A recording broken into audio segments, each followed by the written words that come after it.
জয় হিন্দ দোস্ত, চলে এসেছে আবার একটা নতুন ব্লগ নিয়ে। আমরা যেতে চলেছি আমাদের নেক্সট এলো ডিউটিতে রামনবমী উপলক্ষে। সবাই রেডি হয়ে গিয়েছি, বাসও চলে এসেছে আমাদের, আমরা বেরিয়ে পড়েছি, বাসে উঠবো।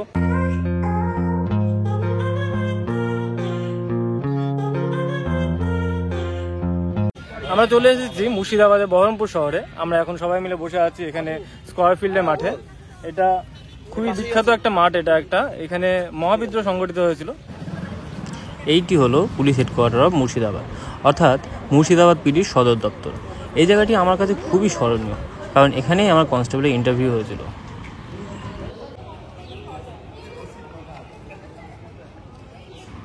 মুর্শিদাবাদ পিডি থেকে আমাদের বিভিন্ন থানায় ডিউটি ডিটেল করা হয়। তো আমাদের 20 জনকে পাঠানো হয়েছে শক্তিপুর থানায়, আর বাকিদের অন্যান্য থানায়। তো গতকাল রাতেই আমরা মুর্শিদাবাদ থেকে চলে আসি শক্তিপুরে। তো প্রথমে সকলকে জানাই রামনবমীর অনেক অনেক শুভেচ্ছা। আজকে আমার যে ডিউটিটা সেটা হলো মোবাইল ভ্যান পেট্রোল। এখানে রামনবমীর অনেক বড় র্যালি বেরোয়। তো একটু পরে আমরা এখান থেকে যাব গাড়িতে করে, গিয়ে সব জায়গায় পেট্রোলিং করে বেড়াবো।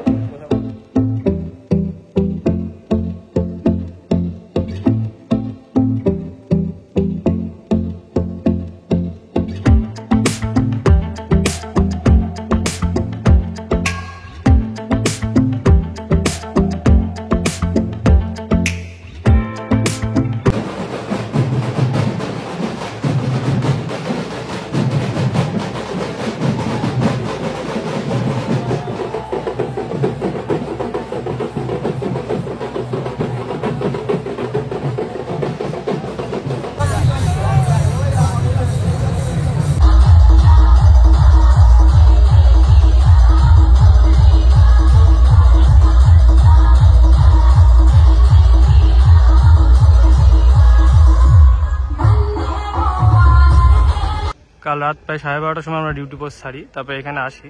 এটা হলো শক্তিপুর কেএমসি ইনস্টিটিউশন, এখানে আমাদের থাকতে দেওয়া হয়েছে। আমরা রাতটা এখানেই কাটালাম।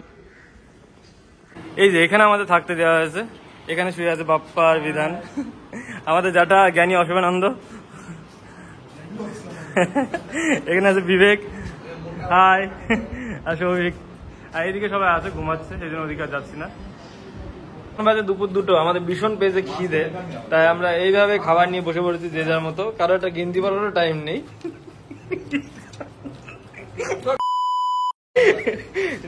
সিং কেমন লাগছে খেতে? কি ডাকছি বোতল দিয়ে? আজকে মেনুতে আছে ভাত, ডাল, আলু ভাজা, এটা আলু সোয়াবিনের তরকারি, ডিমের ঝোল আর চাটনি। ইতিমধ্যে আমাদের গাড়ি চলে এসেছে, আমাদের এই শক্তিপুর এখান থেকে ডিপার্চার হয়ে গেছে। আমরা এখন যাবো বহরমপুর লাইনে, ওখান থেকে আবার আরেকটা নতুন গাড়ি দেওয়া হবে, তারপর ওখান থেকে আমরা সোজা যাবো বেড়াতে। বহরমপুর এসেছে আমরা সন্ধ্যে 6টার দিকে, বাট এখান থেকে কখন গাড়ি ছাড়বে তার কোনো সিওরিটি নেই। আর খিদেও খুব পেয়েছে, তাই আমরা এখানে একটা হেরিটেজ বলে সুন্দর রেস্টুরেন্ট আছে বহরমপুরের জেলখানা পাশে, তো সেখানে আমরা খাওয়ার জন্য এসেছি।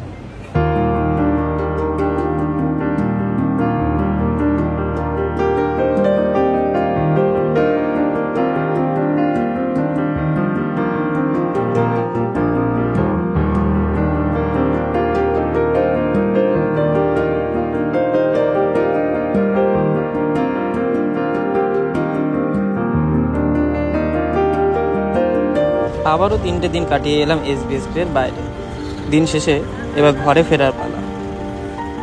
গতকাল রাত্রি 11টায় আমরা রওনা দিই বহরমপুর থেকে, আর এখন ভোর 3:30 এসে পৌঁছালাম এসবিএসপিতে। এখন আমরা ঘরে গিয়ে ফ্রেশ হয়ে একটু ঘুমিয়ে নেবো, তারপর সকাল থেকে শুরু হবে আবার রোজকার ঘটনা। তো আজকের মতো ব্লগটা এখানেই শেষ করছি, দেখা হবে আবার একটি নতুন ব্লগে।